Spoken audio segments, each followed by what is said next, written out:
BRB UK. Worse teeth, better accents. Hello, and indeed ahoy hoy. Welcome to episode 427 of BRB UK.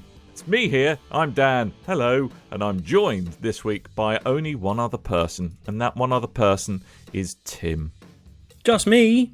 It is just you. Coleman is doing Coleman things. Someone has fired the coal signal, and he is running about the streets of Uxbridge with his pants outside his trousers. You know, look, he's happy, right? Yes. He's happy, and at least, although Batman doesn't actually wear a mask, he's quite specific about wearing something on his head other than the bit that you want to cover in a COVID-safe manner. So hopefully he's not channeling his inner Batman. He's more channeling his inner Deadpool or something. He might be channeling his inner Batman. I did send him a Batman-related present this week. Although, it was the weirdest thing. Like, this week has all been feeling like my real life is video game quests. All right. For Coleman, I had to get 3 random objects. It was a Batman-related present, a flat cap, and a 4K camera. And then I had to post them. Mate, if you're giving 4K cameras out, I'll have one. I don't want. Yeah, and then I had to post them to Coleman. Well, it was his 4K camera. That's hence the fact I was giving it to him. That explains so it. All right, that was okay. But then, I had a thing today when I realised, like, to get into my office, and I will change some of these details for security purposes, I have to use the little key to open the little door. And for the rest of the day, that acts as a shortcut to the outside world in case I need to go get stamina from one of the shops. All right, that's otherwise known as food. I thought you were about to go. I know. I thought you were about to go. Like, I had to escort 3 people. But then 3 people from the bus stop to my place of work. Office, I need the big red key, which is a bit on the nose. Okay. To then open up the main door, and I don't know. It felt very quest-like. I don't know why. I keep on getting reminded of things like that this week. Fair enough. Fair enough. Well, there we go. Thanks, Tim. Yeah. Tim lives in video games. It's why. So, I mean, what other weird things might you have in your life if things like a video game? Do you have, like, only one set animation for eating something, for example, and 9 times out of 10 you end up inserting food into your forehead? It's the NPCs in my life that bother me more than anything else. Wow. Standing there in the T-pose position and, Okay, I mean, I'm slightly tempted to get your flatmate just to do that to freak you out, to be honest with you. Just like, do you mind just standing in a T-pose? Yeah. You just try and psych him out. Assert your dominance via a T-pose. Do it. Anyway, no, I my life doesn't appear to have turned into video games. No. Unless I just keep reloading the same save every day. That's what it's been like for the past. Hey, COVID joke. There you go. COVID Groundhog joke. Day COVID joke. Mm-hmm. Actually, it actually genuinely was Groundhog Day though. Wasn't it? Yes. That's part of the reason I mentioned it as well. I have no idea why. All I know, some bloke wearing a big hat troubling some groundhog and weather. 6 more weeks of winter. All right, I know. I could have told you that. I could have told you that by the fact that when I step outside wearing nothing, my balls still try to make a beeline for the inside of my abdomen. No, I didn't, but they retracted right into my abdomen. Good. So therefore it's far too cold. Anyway, Tim. Yes. You've played some games, yes. I understand. And not only have you played some games, you have cabled some cables. I have cabled some cables. For the first time ever, I will be reviewing cables this week. But should we do some games first? I mean, bearing in mind how you get distracted by, menus in games, I cannot wait for the roller coaster that is you reviewing a cable. Right? But I can't deal with that excitement straight away. No. So what I'd like to hear about is Destruction AllStars, because this is a game I think we've all heard about, and you're the only one of us with a PS5, so the only one who can play it. Mm-hmm.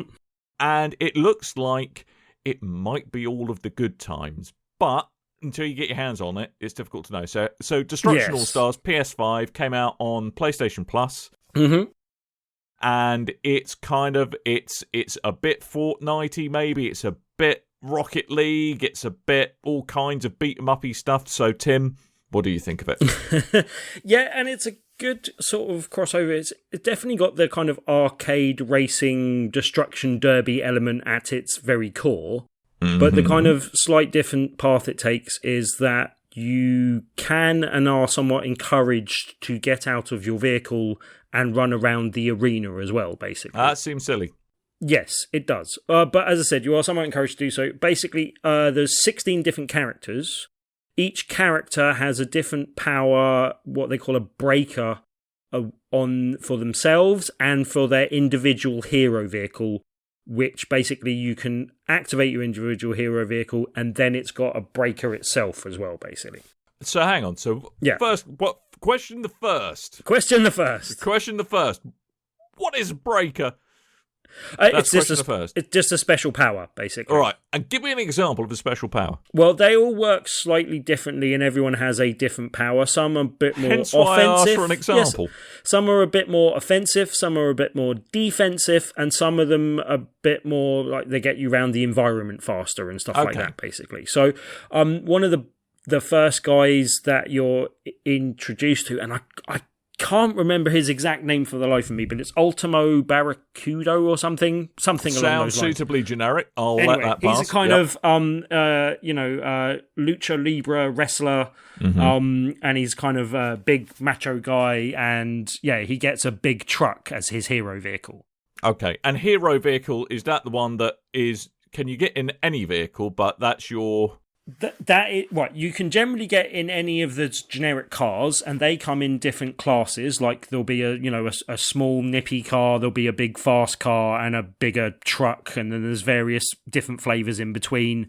Standard sort of car settings and standard idea. Big trucks are generally a bit slower, a bit harder. The smaller things are a bit more nimble, and then there's the speedier stuff. But there's the generic cars, and basically you're running into the arenas to start with. Every match starts with you like running and jumping off an edge, and then you're racing to a set of vehicles that are just some of the generic vehicles at random. And generally there's not enough of those for the amount of players that are playing in the modes often. So you're often racing to those, and one of you will get the car, and then one of the other people will jump on the car, because one of the other things you can do is jump on the top of someone's car and either overtake and kick them out of the car and take over their car, or blow their car up, detonate their car, basically. So, beginning of the match, yep, everyone's wandering around. Everyone races for one of their sort of generic cars, standard sort of matches, and there are different modes. There's kind of a mayhem mode where it's just all like carnage. There's one of my favourites, which they did mention before, which is called Carnado, which works really well and is really good. Basically, you've got to get an amount of points by wrecking other vehicles and doing other things in the environment, mainly wrecking stuff and running people over and stuff. Points. But the points are tied to the vehicle you're in, and if the vehicle you're in gets destroyed, those points null and void. But you can bank those points by driving them into the massive tornado in the middle of the arena. As you do.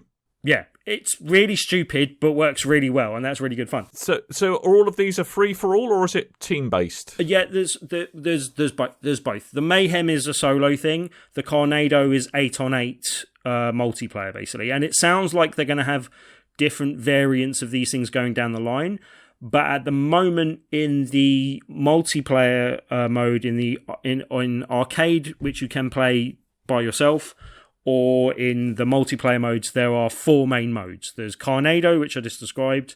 There's Mayhem, which is a general all-out carnage, all-on-all. There's a Gridfall match, which is basically where different parts of the floor are disappearing, and you drive around the arena, and you've got limited lives. And if you lose all of your lives, you're out and the last man standing. Not going to lie, sounds a bit tedious, but carry on. That works quite well. I quite like that mode as well. And then there's a 4th mode, which I'm spacing on for the moment. Mystery mode. It's another 8-on-8 mode, but I can't remember what it is at the moment. But anyway, I'll have a look in a second. But yeah, basically, the flow of most matches is that you're kind of racing to those generic cars at the start, using those cars to kind of build up your score and build up whatever you're doing.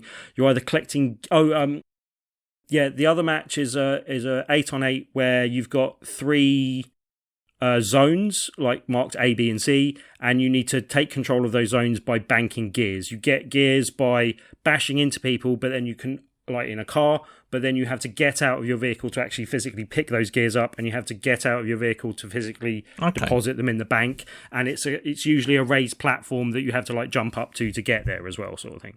But that's I can't remember what the name of that mode is, but that is the other mode, and that, as I said, that works reasonably well as well. They're all quite fun, and some of those modes gives you more and less reasons to get in and out of your car, and then gives more or less advantages to the players that are better out of their car. I mentioned before the first guy that you come across with the big truck.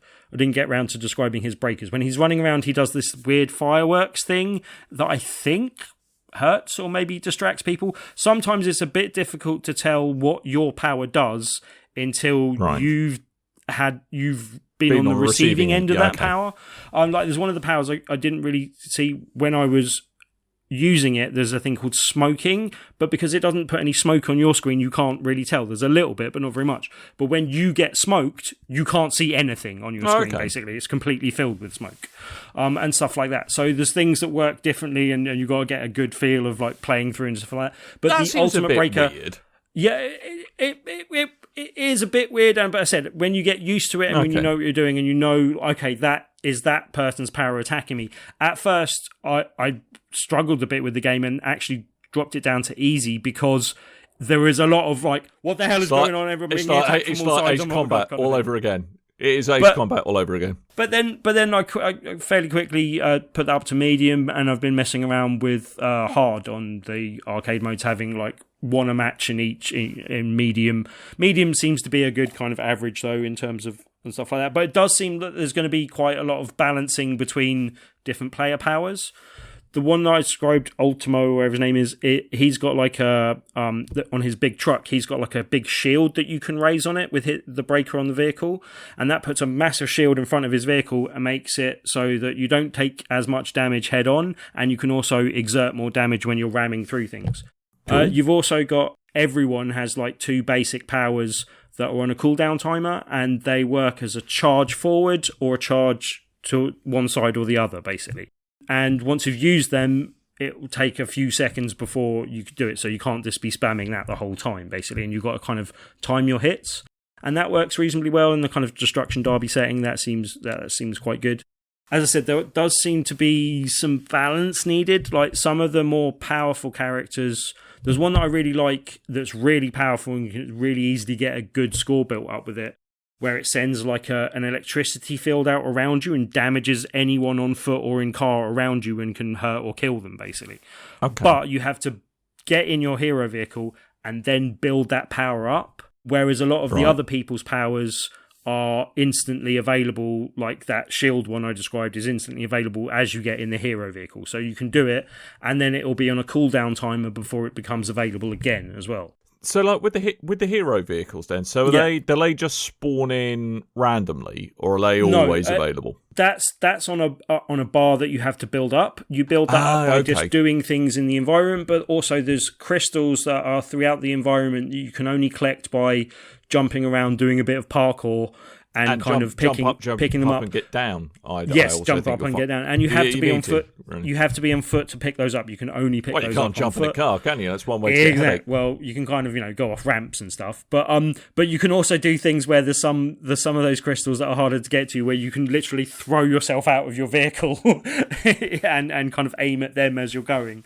And you can get some quite good combinations between jumping around the environment and jumping in and out of cars as well, because in a lot of the modes and in general, the kind of, especially the generic cars are fairly disposable. Like if one's about to get blown up, you want to get out of that so you don't give your opponent the chance to blow that vehicle up, and you want to get a new vehicle and get into the fray so you're not out of the action and stuck on the other side of the arena when there's no cars around, sort of thing. So I have another question. Yes. I'm confused. Okay. I thought this was person versus personage, but you mentioned easy, normal, and hard. So that's in the AI. That's in the arcade mode. So there is an arcade mode as well as a PvP. There is a multiplayer, which is generally for the 8v8 modes, or an all-out one versus the other 15 players, like up to 16 of you playing at once, sort of thing. But then There's also the arcade mode where you can pick any one of the 4 events types and any one of the arenas, and then which AI difficulty you're playing against. And as I said, I've kind of ramped that up as I've gone, as I've been learning. I've also actually played a few online matches, which is a rare thing for me. How's the online abuse going? I did play with randoms. It was like, the first night the game was available pretty much, and there was a little bit of lag here and there, but not massive amounts that made things massively enjoyable. Just like the odd time I'd hit a car and then it would disappear or move, a bit further away. Unless the car just moved away from you, because that's what cars do. And cars can do that, Dan. I must admit. They can do that, yeah. I mean, are you sure it wasn't operator error? In a weird manner, which makes me think that was definitely some lagging going on. Were abound. But yeah, as I said, most matches have been pretty stable and pretty enjoyable. I haven't had any problems with griefing. I haven't had too many problems, as some people have described, of not knowing, playing with other people that didn't know their microphones were on by default and stuff like that, because that seems to be the default setting. But yeah, generally that seems okay. But the one thing I'd say is it's hard, especially if that's your going in point. There is also a whole training mode and stuff where you can go through all the different modes and just generally on a free play kind of, just around the arenas, just to be able to check them out and stuff like that. But all of that I like. The base game works really well. I have fun with it and I want to play more of it. But I get a feeling there's a big old but coming. Yeah, I do think it's lie. Other brothers can't deny. It's one of those things where obviously the online I think is going to work better when you're playing with friends as a team and you've got buddies to play that with regularly. All right. I'm not sure if you're just playing with online people. I don't know how much griefing is going to be. I mean, I came, I think, second in my first event. But then I was messing around with other characters that I didn't know quite as well and possibly shouldn't have done in competitive settings, basically. So why bother with the online mode at all? And is there only unlocks and stuff you can get via that way? Right, that's the thing I'm a little confused about. There are various currencies in the game. There seems to be XP, which you get for, I think you can only get for playing online. Okay. And then there's some currency that you can earn in the game modes that are available that do unlock emotes and other things for your characters and stuff. And that seems to be the general unlockables. All the characters are there from the beginning, which I guess when you're focusing on the online, you kind of have to make available so there's as much character variety as possible. I don't know that they could have investigated giving different people different starting characters or something, but there does seem to be 2 or 3 characters that seem to be favorited because they seem to be quite strong. I don't know if it's just because they are slightly easier to use than some other characters. There's a guy called Blue Fang that has a kind of big shredder on the front of his car, and a lot of people seem to be favouring him. And the other guy that I quite like that a lot of people are favouring is a guy called Jan, and he's just got massive spikes that come out of his car and do damage to anything around it. So he's a really easy one to just drive into a crowd of people, put your spikes up and get a load of points, basically. I mean, has there been kind of in the games you've played online, you sometimes see this with online stuff, like an unbeatable combo or some kind of really cheap thing that always works? Or is it proving to be a bit nuanced? I mean, do you think you're going to start to see other characters being used a bit more as people work out how to use them effectively? Yes, and I think there is an element of that, but I do also think there'll be an element of balancing some of the powers so that they are not quite as overpowered as they are, because otherwise I just can't see how some of the characters, there's one character who's quite good, but all her breakers and everything are just going faster, basically. All right. Don't seem to be that good for actually...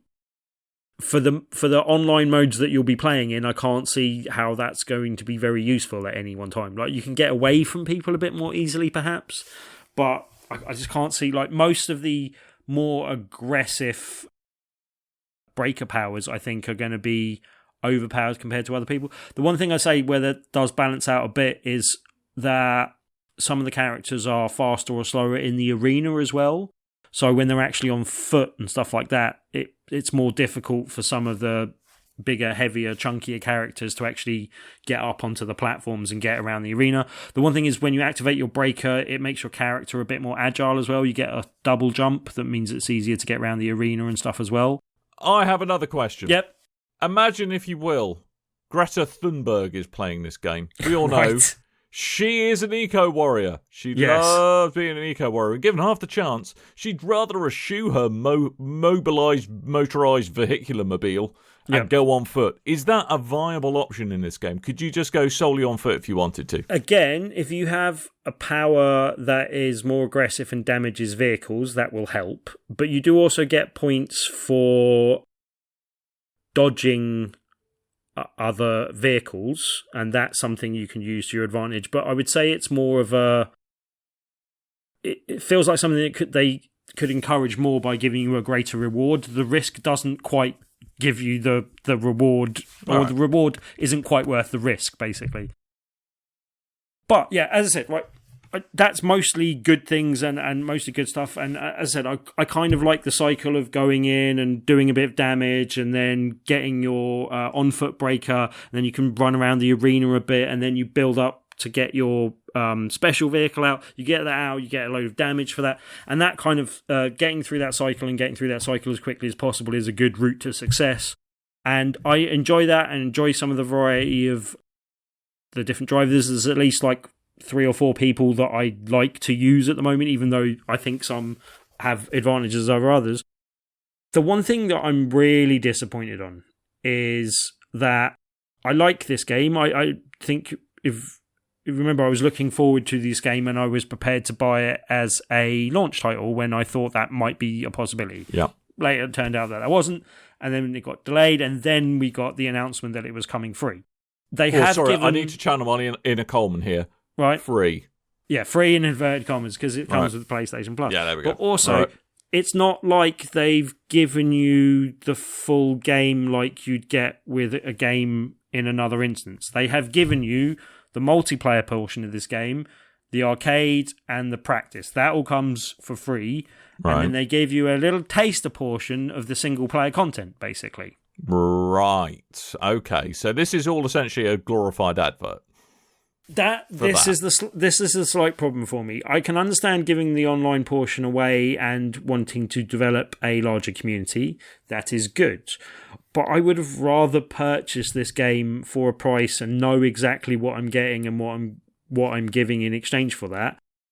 And I don't, as much as I like this game and would like to play more of the single player content, I don't think I can support their business model. Right. Because it seems a bit too aggressively priced and a bit too wishy-washy on the details of what you actually get. The single-player content is structured in a manner where you have a rival. So the guy that I talked about before, I can't remember the name of for the life of me, Ultimo, let's call him. Wito's Libre. Yeah. He's going up against Jan as his rival, and you have 7 matches where you're battling against him, and in the last match you battle against his crew, and then you have to defeat him, and that's the kind of final showdown. Okay. And that's fine, that works well. The other thing I thought was quite interesting was they actually had entirely different game modes that you haven't seen anywhere else in the game. And one of them was a really good fun single player game. I can't remember exactly what they called it, but it's basically Crazy Taxi. You pick up passengers, they're hanging onto your roof, and you drop them off somewhere, and then you pick up another passenger and carry on. And there are cars driving around the arena trying to bash into you while you're doing that, so you've got a bit of the Destruction Derby stuff still in there, basically. But yeah, it was odd that is the only place that game mode was available. And then they've got a Carnado battle where you're going up against him, and then they put in another couple of things which are essentially assault course things. One called Crash Course where I think that's the one where you're driving around into boxes, and there's another one where you're running around the arena on foot and picking things up. And it's just those levels were fine, but not something I'd particularly like to pay money to do again. Or I wouldn't particularly play those ones again, having played them. The Carnado ones, the Mayhems, and the other things that were good, yeah, fine. I've played those a couple of times. But you get 7 levels in each of those things, including the showdown at the end. each of those 7 levels comes as a pack. Now, the first pack they give you for free. The second pack is 200 points, which I will come back to. How many points are in a pound? Well, that's the thing. You get 500 points for $3.99, I believe. Okay. Yeah. Right. And then it goes up to 1,000 points and 2,000 points. For each subsequent... So your first one you buy costs you... No. That's just the points. If you want to buy points at any time, it's 500 for $3.99, 1,000 for $7.99, and 2,000 for $50.99. So first of all, you're not getting a saving for buying more points, which I find weird. Also, it's 200 points for the first 7 levels. Right. It's 400 points for the third lot of 7 levels. And do they give you any points to get you started, or? No. As I said, the first one was free. The second one cost 200. The third one cost 400. So already I've got a slight problem in I can only buy 500 points or 1,000 points, and I'm going to have to spend 600 points. Well, that's already a slightly unkind unkind points business model, which I don't like supporting that as a base thing. But that works out at £1.69 and then double that for the next one. And I'm just not sure 7 levels where I'm not sure what those levels are, and I don't know whether I'm going to like some of those levels. That doesn't add up to a good value proposition to me, you know? And so do the packs kind of keep on increasing in value the more you buy, or is it just your first one's discounted and everything else is? No, well, I don't know. The third one isn't even available yet. Right. It's on a countdown timer until it's available. I think it's only like a number of hours away. It may be available at some point today. Okay. And by the time you're hearing this podcast, it's possibly out. But it just says that there's 7 levels and 7 cosmetic items you can unlock for playing it, basically. But that's exactly the same as was in the free one, and exactly the same as what looks like is in the one that costs 200. And then I don't know if it's any bigger, but it's saying it's the same number of levels. And I'm like, well, are some of them going to be 200 and some of them be 400? Or are they all 400 and you've just given the first one half price? Because you haven't said that, and then I don't know... But the value proposition of what I'm getting into. From what you've seen so far, it doesn't really sound like there's much kind of new, innovative stuff going on in these extra packs of levels. So no, as I said, there's modes in there that we haven't seen elsewhere in the game. So I want to play the other modes that I haven't played before, and I want more of that. For me, there should be a single-player portion of the game where that mode is available and you can play high scores and there's a high-score table online to battle against kind of thing. And that seems almost like it's something that's been withdrawn from the game to be fed back to. And I don't know if that's necessarily true, but if the mode's there and it's playable for that thing, why isn't it playable online in multiplayer? I guess that's something... They have said there's more modes and more characters coming. But again, is that something where I'm going to have to pay for those more modes? Are those more modes going to be available free? Are the characters going to be available free? Probably I just don't know at the moment. So at the moment, I'm holding off paying any money for a game I'd like to support and give money because I don't know what I'm getting in return. And from the evidence I have seen, I don't like the offer. And it got worse at every stage I looked into the offer. Right. So, but are there any other ways you can earn points? Is it just microtransactions? Is it? I don't know. I have seen other people asking that that it should be that the points that you have for there should be available to earn some way in game, but I haven't seen them answer that question yet. Basically, I did see a community manager talking on a Reddit thing and just answering some of they have a habit the of points. doing that. In all fairness, yeah, answering some of the points the community has raised up, but they haven't said anything about the business model as far as I've seen so far. Okay. And it just feels like a real shame because, as I said, there may not have been many people like me that would have spent £60 on this game, but I would have rather have done that than be this weird feeling where I don't know if I want to play that much of this game, because if I do really like it and don't want to support the business model, what position am I in? I'm really confused. As I said, the actual game itself, really enjoyable. Encourage others to play. If anyone is interested in actually partying up and playing some at some point, I'll be happy to do so. How can they find you on PSN, Tim? Because I think it's a good game. Gamertag is not Gamertag because it's PlayStation ID, but PlayStation ID is Mighty Mutt, as is my Gamertag as it happens. So yeah, if you're interested in playing something, like, give me a shout because I'd definitely like to play with some community members and see if we get a team together and see if that adds to the fun a little bit because I think it will. And I definitely want to carry on playing it, but I'm happy playing a bit of it online. My flatmate, who doesn't really want to play online with my account, isn't that into it, like, would sit around and play this game with me, but we don't have enough of the game to play, and that feels a bit of a shame. So if you are one of the other 3 people in the UK with a PlayStation 5, look Tim up. He will make it an evening to remember. Won't you, Tim? There we go. That's a promise. That is legally binding. But something which is, well, probably the more self-flagellatory, pleasing yourself. Demon's Souls. I could talk more Demon's Souls. I have played more Demon's Souls, but I could talk about that while talking about the thing I need to talk about this week. And I think we should get on to talking about some cables. Do you want to talk about your cables? Just for kind of declaration purposes, I was sent some cables for review purposes. So, Snakebyte were kind enough to send me some of their cables just to have a look at and see what they're like. There's stuff and that's for Snakebyte with a Y. Snakebyte with a Y, as in... Because that's how all cool kids spell it. Yeah. Basically, they sent me an HDMI cable for the PS5. And I think all these cables are new out for the new systems, basically, and they all mention that on them. I was sent a charge and data cable for the PS5, right, and a charge cable SX Pro for the Xbox. I'm using on the Xbox S, but Xbox Series S, I should say. So are these like kind of premium grade HDMI cables? And these are basically they've got various different options available, and they've got various different lengths available. But the stuff that I was sent, let's talk about the charge. It's what you do with it first. Yeah, exactly.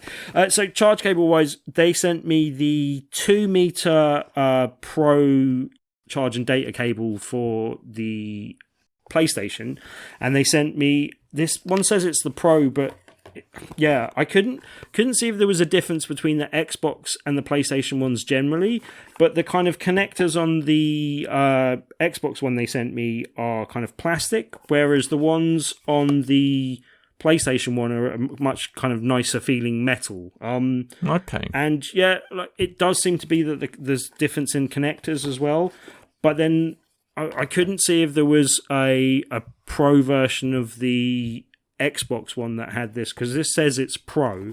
It does say that it's extra long, and this is the 5 meter length one that they sent me.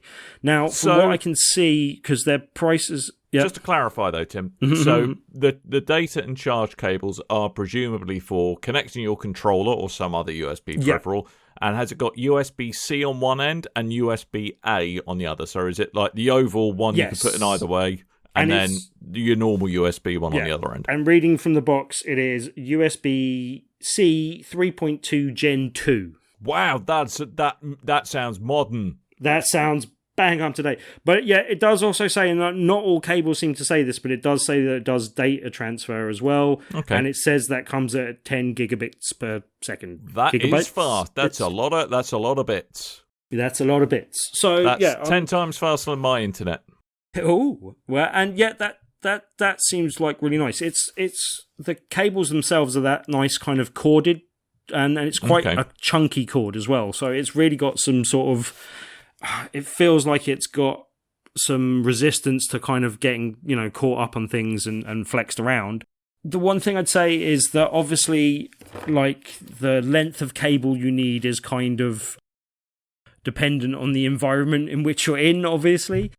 I would say, I've got the 2 meter cable for the PlayStation, and that seems ample for my living room. I don't know that would do for everyone, but the price does seem to ramp up a bit if you go up to the 5 meter cable. From what I can see in the UK, because their website only has prices in euros, from what I can see in the UK, it seems to be just above the £30 mark, 31 or 32, depending on where you're buying it from. So I have a question. Yes. So...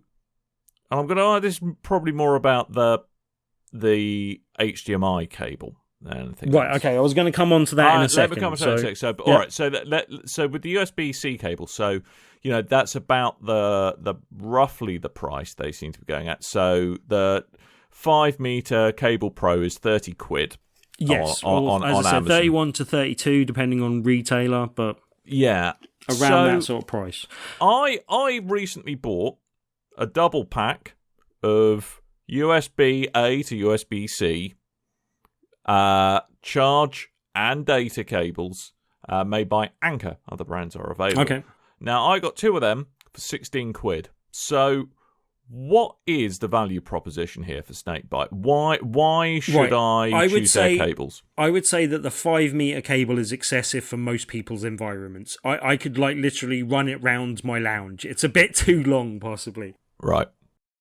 So I would only say that you'd only need to go to that length if you really needed it, because it does add to the price. I think the 3-meter cable was about £26, and the 2-meter cable, even cheaper than that. I think that goes down to almost half that price, I think. But the 2-meter cable for the PlayStation does seem, as I said, depending on which prices you're looking at and what you're going on, I don't know, they are of the kind of more higher value sort of price points, but they do feel better value than, they do feel like you're getting more value for, you're getting something for that investment, basically.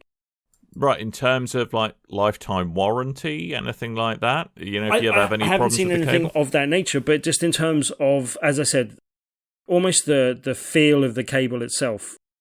It sounds silly, but I quite like the fact that they are differently color-coded as well, so I can easily tell them apart. The amount of times I've used the Xbox One on the PlayStation or vice versa, and I don't know that there's any harm in doing that necessarily. No, both of them should just be USB-A to USB-C cables, so the two are interchangeable. But I don't know about you, I like having one cable for one console and one cable for another, or at least being able to identify between the two. And the Xbox cable's got little kind of green dots on it, and the PlayStation cable has actually got more silver ones, but I quite like the style of both of them, basically. I think all I would say is, and it's great that they're evidently well-made cables. Yes. It sounds like the PlayStation specific ones, or the PlayStation ones that are branded to go as with the PlayStation, they sound like they're made from quite nice premium materials. But you can buy USB-A to USB-C cables of a 3-meter flavour for a tenner. Yes, and as I said, I think and they're from not bad makes. Yeah, check how much the 2-meter cable is if you can, if you've got the prices in front of you, because I had difficulty finding that because it wasn't in stock on one of the retailers, so they wouldn't give the price, basically. Okay, so that's a Snakebyte. Yeah, the 2-meter charge data cable is the one that they sent me. So I give you the 3-meter. I can't find the 2-meter. Yeah, exactly. That's the problem I had. So the 3-meter is £30.70. Okay, I saw that for 26, I think, the 3-meter one. The 5-meter is also £30.70 on Amazon. Yeah, as I said, that to me is a bit high on the price, but the smaller length of cables did seem to be less on their website. On their own website, it was a case of, I think it's $9.99 for a PS4 cable that was 3 meters. Right. But the actual PS5 one, I'll have a look at. But they do also do some other cables that they didn't send me. There is an actual, I think, a better version of the Xbox one that does up to 8K signal as well. Okay, because I mean that's what I was kind of gonna come on to, is that obviously, probably the market that tends to probably be lucky enough to own either an Xbox One X or a Series X or a PS5, they're probably not going to blanch too much at a high-end HDMI cable. And obviously, to get the most out of your new console, you're going to want to have a cable that can do HDR, 4K at 120 hertz or 8K at 60, that kind of stuff. So you want the full HDMI 2.1 spec. I can't recall off the top of my head what grade of cable you get packed in with them. I think they probably will do up to 4K. But again, I mean, what's the added value here? It's one of those things. I think the charge cables are nice, but they're kind of a nice luxury item. Like, as I said, for me, it's more about the cord and the kind of... I kind of like that corded cabling rather than the plastic stuff. I prefer the feel of it, and I kind of trust it a little bit more. I assume that because it is used on more things, that it is slightly more durable, because it tends to be used on, the higher end stuff. And yeah, like I've had phone chargers made of a similar material before, and they're one of the only sort of cables that seem to last for a long amount of time and don't seem to get in too much trouble from being wound up for a long amount of time as well. Also, just on price, going from the euros price on Snakebyte's own website, and just to clear up some of the stuff, they do an HDMI cable that is 4K and 3 meters, that is €20. An HDMI cable 5 Pro that does 4K and 8K, that's 2 meters, and that is again €20. The charge and data cable that I got sent, which is the 2 meter one, is €18. Okay. And they do a Pro 5 meter one, which is €20. Okay. And a charge cable 5, which is 3 meters, and €15. Although, so I'm not entirely sure how they convert to... I mean, that's pounds, on the Snakebyte. That's the Snakebyte. I get my prices from the Snakebyte storefront on Amazon. Presumably, though, if all the prices are in euros, if you do order direct, do be prepared to pay some import tax into the UK now. Yeah, at the moment that could be problematic. Yeah. But yeah, like, as I said, I think it's a hard sell, and like you say, most people are going to be sort of... if they're going to spend this money, they might have a make that they already prefer, or it's something that it's... I don't know. I don't think I've owned Snakebyte cables before they sent me these ones, and I'm impressed enough with them that I will be, if I need a product in this area, I will probably look to them over and above some of the other companies that I've actually seen in the past, like Venom and stuff like that. I actually really like the look of their... charge stations as well, which I tend to prefer to some of the charge cables generally, and I haven't been able to get the PS5, the official PS5 one, so I might actually pick up one from them and see how that is as well. Yeah, also we should mention the HDMI cable as well. That is, does up to UHD, it says, basically, which I'm assuming is 4K. It says the max resolution is 3840 by 2160 at 50 or 60 hertz. But then it also does 1440p at 144 hertz and 1080p at 240 hertz, or up to that. It does HDR, it does Dolby Atmos and Dolby Vision. It says HDMI Ethernet channel, HEC. I don't know what that means, but hey. Consumer electronic control, audio return channel, HDCP 2.2, and also is 3D compatible. It's also backwards compatible with PS4. The one thing that this really gave me a good advantage for, the cable that comes with the PS5 is really short. Like, I'm not sure if I think it's probably over a meter, but only just. It's like 1.2, maybe 1.5. It meant it was really difficult to put the PlayStation where I had it, and I couldn't run that cable alongside the rest of my cables. This is a 3 meter cable, and it gave me a lot more room that not only meant that I could run it with the rest of my cables, but also meant that I could move it slightly further away onto a lower down shelf, which I think it is much happier on because it gets a bit more air on that shelf as well. Yeah, my PlayStation does reported some problems last week. I haven't had any problems this week. I don't know if that's entirely coincidental, but I think it's a bit happier in its present environment. The cable itself, again, like the charge cables we were talking about before, it's that kind of braided material. Again, I just quite like the feel of it, and it feels a bit more durable. That remains to be seen. It might be something where I have to come back and talk about these wires, having used them for a long time, because I think that's a slightly better kind of analysis of them, given, the amount of time and the durability of them. But from just early initial impressions of them, I like what they're doing. It's a make that wasn't really on my radar that I think will be in the future. I've been eyeing up their gaming chair. Like, it's a bit expensive, but I quite like the look of it because it's like you can get it in black and all plain, and I quite like the idea of that. But hey. But yeah, like as I said, it's something where I think you'll have to have a need for them to get a good use out of them. But if you're looking for a cable that is possibly longer than the default ones that come in the box, which this was particularly helpful for me, or if you're finding that the charge cable, because again, the charge cables that originally came with the PlayStation, not very lengthy. I'm not even sure I could comfortably sit down with it when it's just the other side of the room, sort of thing. Although I think that's been a bit of a trope for consoles that were originally developed in Japan, because your typical Japanese house, the kind of the front room, or the space between where you sit and where the telly isn't it? Kind of the urban legend is that it's not that far away. Hence, yeah, sort of tables, but I'm not sure. Right.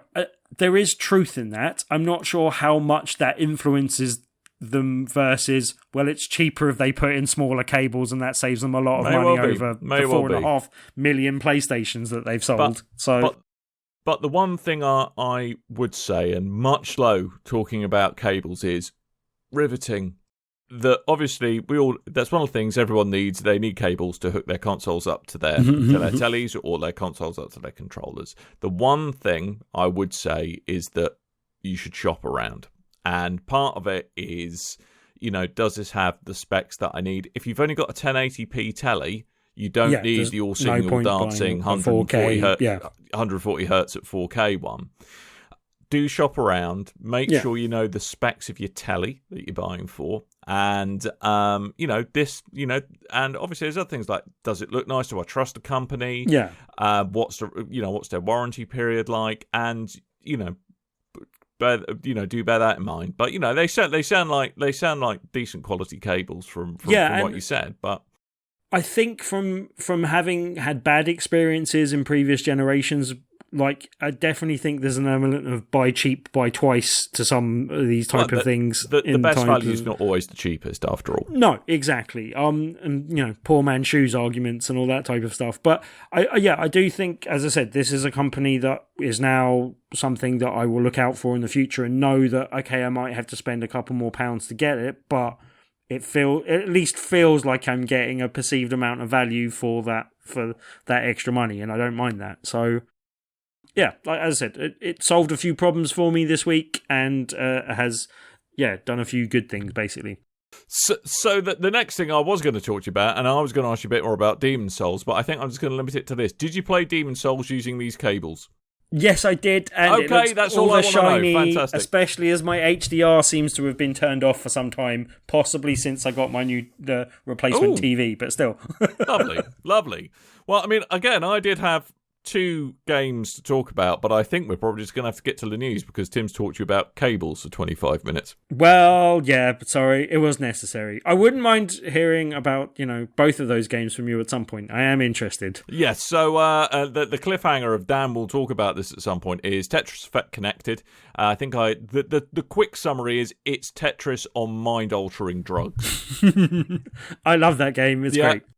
The one thing I would say, genuinely, health warning, don't go anywhere near this if you have a history of epilepsy. It's just crazy. It really is. It's like overwhelmingly shiny. And the other one, which I briefly played, but I'll talk about probably in more detail next week, was the demo of Monster Hunter Rise on the Switch. Which does it work well on the Switch? Just generally, it was a solid. Okay. That's what I was worried about. It's a solid okay. It's asking a lot of the Switch, and it might not quite do. But I'll formulate some thoughts on that for you next week. But that's what we've done played, or what Tim done played, or played with. And before we go, we really ought to just knock on the door of what's been going on this week in the video games. Is that just because it's funny, Dan? You like kicking people when they're down? Well, this is more kind of I told you so. Turns out Amazon, Google, looking at you, if you have an absolute metric arse ton of money, that does not guarantee success. You can't just magic up a game studio out your back pocket. So, Google, purveyors and peddlers of platform such as Stadia, one of the big things that people were quite excited about with Stadia when it was initially announced before reality set in on the good folks at Google Stadia was this idea that they were going to be having some unique first-party games, and they got some quite big names in. I think one of the big names that they brought in was Jade Raymond, and she was one of the big kind of creative powerhouses and directors behind the Assassin's Creed franchise, and it was considered quite a big win that she'd gone over to Google to spearhead their internal studios. But it's been, kind of 12, 18 months since kind of that whole Stadia announcement, possibly a bit longer, and there's no evidence of anything novel coming out of those studios. But if they expected there to be by now, don't you think that is a little bit ambitious? For a game that supports the technology that they were trying to drive, I can't see how many small indie games are going to leverage that properly. So you're going to need a big AAA game. I can't make a big AAA game in that time. I think part of the challenge is I think Google's so used to just throwing money at something and it happens. Yeah. Or not. But again, and Google's pretty ruthless when it comes to kind of shedding dead weight. If it thinks it's not getting anywhere or something, it'll just discontinue it. Yeah. So Google Stadia are actually shutting down their own internal game development studios and are going to be focusing more on third-party development. Whether or not that means, hey, Netflix of games, of all these other kinds, well, that could be a good thing, but it probably won't. So the closure is affecting about 150 employees, which is, obviously... really sad, but it does sound like Google are going to try and do them a solid, and for those that want to stay on at the company, they're going to try and find them roles elsewhere. But the scuttlebutt is that actually the environment to create games just wasn't right at Google Stadia, that perhaps it was almost too straight-laced, almost too kind of too by the books. They weren't really resourced to succeed. So, it's a shame. I honestly think that Stadia's days are numbered unless they have an amazing change in business strategy. Well, this might be that first point of business strategy, but I can't see how this will help. No. The one thing they could have done is have some of their own unique titles leveraging their technology to the best advantage.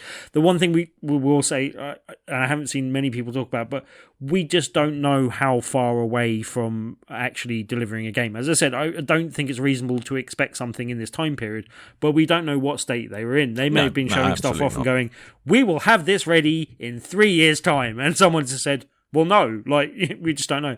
The one thing I will say, though, it does seem to be, because you said there was a told you so element to this, because we kind of predicted this a while ago. It didn't seem like they set this up for success. I said about the whole, getting indie game developers on at the very last minute, and that seemed like a really terrible time to be doing it when you needed all these people on board day one at launch. And yeah, for me, the biggest problem, and I've seen a few other people mention it, but the biggest problem is there's a load of creative talent that has just literally gone to waste for a year and a half now. And they just think what they could have been doing elsewhere in video games and what we could have seen as a result. It just seems that, Google threw a load of money at this and took something away from gamers as a result of it, and it just annoys me a bit. I still think cloud the cloud gaming is great as an adjunct, as an alternate place to pick up where you left off when you're away from home or your consoles. And I still maintain Microsoft's strategy is the right one. Yeah, and they did kind of hint at the fact that they may be doing something with the technology for third parties, whether that's third parties using their platform or possibly them selling their tech to someone else. I don't know. It would make sense to possibly sell this to PlayStation as a replacement for PlayStation Now. Possibly. I don't know. I doubt that'll happen in a month of Sundays. But that's not the only news this week, Tim. No. Someone's, rather than getting rid of something, someone's bought something. And that someone is Embracer, and the whole thing box they bought, of things. They did, and the thing they brought was Gearbox. So it's joining Embracer Group as a wholly owned subsidiary of them. And for those of you who don't know, Embracer is a Swedish company, and they were originally known as THQ Nordic. So it's worth an absolutely eye-watering sum of money. How much would you pay for a box of Gears, Tim? £19.50. Well, you would have been outbid, sir, because they paid $1.3 billion. See, this is why we never win any of these bids, right? Dan. I know. And it's going to see all of these 550 peeps who work at Gearbox become the 7th official pillar of the Embracer empire. And the other groups include, obviously, THQ Nordic, who they originally were, Saber Interactive, Koch Media, I insist on pronouncing it like that, okay. Decca Games, Amplifier Game Invest, and Coffee Stain Holding. And I'm not entirely sure what the last two of them are. Yep, couldn't tell you about the last three of those, I don't think, but still. Yep, but it sounds like Randy Pitchford's still going to be there, still be running the things, but presumably now subject to even stricter human resourcing laws. Wasn't this at one point owned by 2K? No, yeah, it was. Gearbox? They're still gonna publish the games. Do you reckon 2K got fed up of keeping Randy Pitchford quiet and have given the job to someone else, basically? Yeah. We'll still publish the games, fed but up of your nonsense. Just control this magic moron if you can, please. Exactly. Just get him out, please, for the love of God. He has been silent for a while, fortunately, but hey. Yeah, I know, right? No new tricks from him lately. No, but one of the things that does help the world go round, certainly if you're American and capitalist, is suing people. Oh, good. So, 5 gamers, count them 5. 5. In California, IA. Yep. They've taken Valve to court. Oh. And do you know why they've taken Valve to court? For not making Half-Life 3? Well, there's that, but that's a whole other story. Apparently, Valve have been abusing their power. Of not making games? I don't know. Well, I mean, to be fair, what this is all about, it's kind of got a bit of an antitrusty flavour to it, I suppose. So the lawsuit claims that So I think we'll all agree that Valve, the Steam platforms, remains the most kind of dominant player in the PC games market, especially as things have now moved on to kind of digital purchases. And this lawsuit kind of intimates that the only reason Steam or Valve are able to maintain that position is not because they're undercutting and doing better business than their compatriots, but that when a game goes to Steam, that they require the developer to sign what's generally known as a most favoured nation clause, which means that it basically says, look, you're not going to undercut us on any other platform. The price you sell, the price you sell on our store will at least match the lowest price anywhere else that you sell it. Okay. So it's all about Steam not being undercut by a competitor. Yeah. So it's all, and I think it's not an unreasonable kind of comment on the situation. And, the lawsuit specifically says that, it postulates that requiring developers to enter that clause hinders innovation by creating an artificial barrier of entry for other platforms. Now, I'm not saying that the one thing I would love to see is another 18 storefronts appear on the PC for which I need to install because gamers took so well to Epic launching a store, eh? I know, right? So the interesting thing is that isn't it good for PC gamers to have a unified platform and a default kind of thing? I would have thought that was better than having a billion launchers. But if it's anti-competitive, I mean, I think the argument is that I think that I can kind of see where they're coming from, and I do agree. Yeah, I don't entirely disagree with the argument, but it seems a bit flimsy.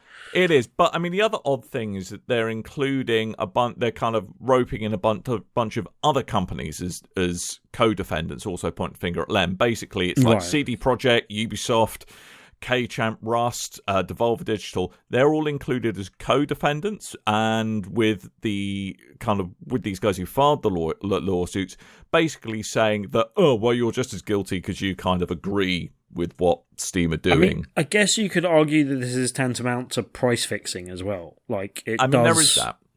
It does kind of, yeah. It seems like a legal way round of almost, fixing prices so that you won't be undercut by your competitors and stuff. Although the one thing pricing. I can understand Valve wanting that clause as well, though. No, like, if you go to the bother of putting it out there and you get a load of sales, and then they put a special offer on the Epic Store at half the price, I can understand why they'd be annoyed and want you to match that price. Yeah, I kind of get that from their business angle as well. And don't get me wrong, it's really annoying when something isn't on the platform other than Steam, like the Hitman stuff not being on Steam for ages is a pain in the bum, for example. But I think the problem is, Valve have slightly the luxury of being able to dictate terms from a bully pulpit in some ways here. Yeah. That, it's like, well, if you want your game to succeed, you're going to have to be on our platform. But I would say the one thing that, obviously, getting the best price is one thing that will make you buy a game on a particular platform. But the other thing that I would say is there has been some real good innovation in some of the other platforms, like Good Old Games with the Good Old Games Galaxy 2.0 launcher they've got actually tries to bring everything into a single place. So that's, innovation is in other places, but I do agree that this is probably something that does need to be looked at, and I applaud them for calling Valve out on it. I don't think it's going to go anywhere, to be honest with you, but I think it's good that this is an issue that gets discussed, even if trying to make just about every other big publisher complicit with it is a little bit of a stretch, I think. A little bit of a stretch, but there we go. There we go, Timothy. Have you got any exciting legal stories you can tell with us? Or are you all funned out after talking about cables? No, I don't know if you saw there's been a lot more chatter and a lot more people trying to explain the whole thing that we explained last week with the GameStop. I think prices. I understand it. I finally understand it. I understand. Borrow some bananas, and then I borrow some bananas. Yeah, and then the price of the banana goes down, and then you buy the bananas at a cheaper cost than you sold them for. Yeah. And then give them back to the person you borrowed them from. Yeah, all the while going, yes, these are your identical bananas. Honest. But yeah. But that's why the stock price going up makes the people that shorted on it out of pocket, because the price has gone up and they now need to spend more when they were expecting to spend less. So, whole other rant that we do not have time to go into, Timothy, all right, that we do not have time to go into, is the fact that somehow it's okay when big, horrible not necessarily horrible, big hedge funds and those well-versed in the moderately, potentially slightly corrupt way in which international stock markets work. It's okay if the people who do that all the time do it, but if Joe Public gets wind of actually they're completely manipulating the system, that's somehow bad and they get in trouble for it. There's one thing I learned this week that I want to add to that conversation quickly, because it's a warning for any of our listeners and anyone else. We did kind of mention the, be careful about investing in money, especially at this time, especially when you're behind the curve sort of thing. But one of the things has always been my misgivings. I actually looked at possibly investing, and I was even thinking of tracking a few gaming companies to see the value go up and down as games came out, and see how that I was planning on possibly writing an article. I spoke to a kind of broker and stuff and sort of looked at it. But I was also having a conversation with someone a couple of weeks ago, and I don't trust... I said before any of this stuff hit with Robinhood and all that type of stuff, I had someone trying to convince me to actually go and invest in one of the apps.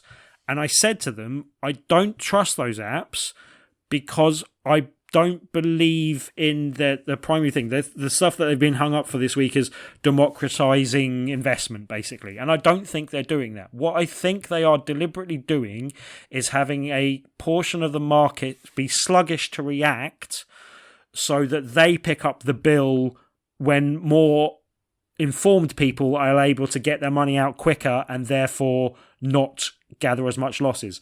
And I learnt this week that they actually have a phrase for the sluggishness. And it's called dumb money. And that's what they want. They want in the market, they want a number of uninformed investors, dumb money, to sluggishly react to things so they don't get held. They are less likely to foot the bill when massive losses occur, because the people that have, brokers informing them and people doing it on their behalf are able to get out quicker, and then the bill is picked up by all the people in these small kind of apps that have maybe only invested a couple of dollars each, but you get enough hundreds of thousands of people doing that adds up to quite a lot of money. Yeah, and it helps soften the blow, basically. So the literal reason why these apps exist is not because they love you and they want to earn loads of money for you, and there is the possibility of doing that, but it is a gamble, and it's a big gamble a lot of the time. That's what the stock market is. And you are being labelled for investing this way as dumb money. So please avoid being dumb and don't invest your money this way. Yeah, absolutely. But anyway, Tim, we're running short on time, so I'm going to make you shut the heck up. That's what I'm going to do. We've had some community feedback, and by feedback, I mean questions. And by questions, I mean this one from Ed, a.k.a. Jokes. Well, we had two, but... Yeah. Well, we had two. No, we're going to get two. Okay. What is, Tim, an utterly baffling story in the games industry that tickles you to no end, but is almost impossible to explain to quote-unquote normal people without sounding like you need to be sectioned under the Mental Health Act? Fun fact, I could do that, so don't anger me. I'll do it right now. Don't make me, Tim. If you talk about tables again, all right? Are you gonna go through his example, or so the example is that story of how the rapper voice actor threatened a kid over $100 and a Flash animation. I think there's many just Nintendo stories you could go with that would be in that sort of ilk. But I think one relevant from this week, the discourse on the last couple of weeks, the discourse on Tall Vampire Lady. Yeah. Try and explain that one to someone outside games. 9'6" in heels, apparently. And the amount of comparison shots of this is an Xbox Series X, this is a fridge, this is a vampire lady. Banana for scale. I mean, I think for me, and this is a really guess what? It's a Destiny one. Okay, yeah. Just tokens, explaining that game to other people probably makes you sound that way. Two tokens and a blue. Right. Two tokens and a blue. So basically, no idea what you're talking about. In one of their big kind of, streams hyping up a new release, sounds like porn. There's this new amazing, public event we've got. It's the most rewarding ever. Just see, we've activated the heroic mode on it. It's going to give us really great loot. And they opened both of the chests that you got. It didn't just give one chest; it gave two, because it's a super awesome event. And they got not a completely common item and 2 vendor tokens, and the face of the community manager was just like, he was just like, not this again. Oh god. I mean, to his credit, he kept his cool, but he was just like, how am I going to spin this? What's going on? So that was one of my favourite ones. So Bleezy asks, what game and film series should have a crossover event similar to Breakpoint and Terminator? Oh, I still think Left 4 Dead and Starship Troopers would be great. Oh, yeah, that's not bad. I'll go for another relevant one from this week. So let's do All-Stars, Destruction AllStars, and Death Race. Ooh, nice. Slightly derivative, but nice. Well, it's slightly different to the modes that are available and kind of works in that world. So, yeah. What would I like to see? I would like to see Resident Evil. Yep. And the Repair Shop.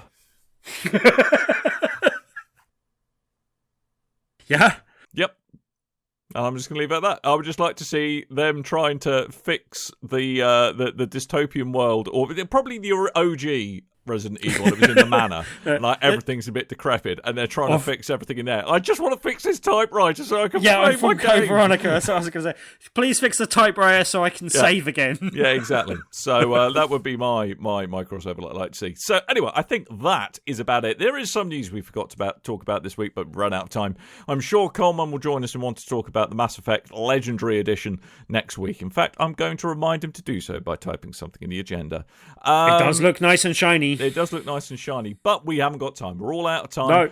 All we've got time to do is to remind you to go to www. No time, Dan. But Tim, website. People need to know. There's no time for a website, Dan. www.bigredbarel.com, facebook.com/BigRedBarel, twitter.com/BigRedBarel, probably Twitch TV/BigRedBarel. We very occasionally. Too much slashing for my liking. Yeah, exactly. But yeah, we will be back next week, hopefully, with a Coal Man in tow. Ooh. Wouldn't that be exciting? He is a man of mystery. Show. We shall doubtless find out that his mysteries weren't at all mysterious. He was just having to work a late shift at work or something. He might be being Batman. He might be. I think it's unlikely. Cool. Never know. So anyway, that's your lot. All that really is left for us to do is to remind you that I have been Dan. I might have been Tim, and there might not be anyone else to follow me afterwards because Coleman's not here. Wow. Yeah. You really are a half-wit. Anyway, thank you so much for listening. And until next time, dear listeners, toodle bye.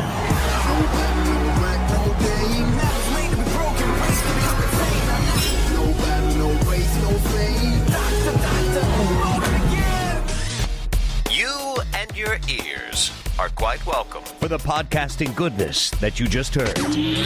Why not roll on over to BigRedBarel.com for more podcasts, news, reviews, and videos from the biggest, reddest site on the internet, BigRedBarel.com.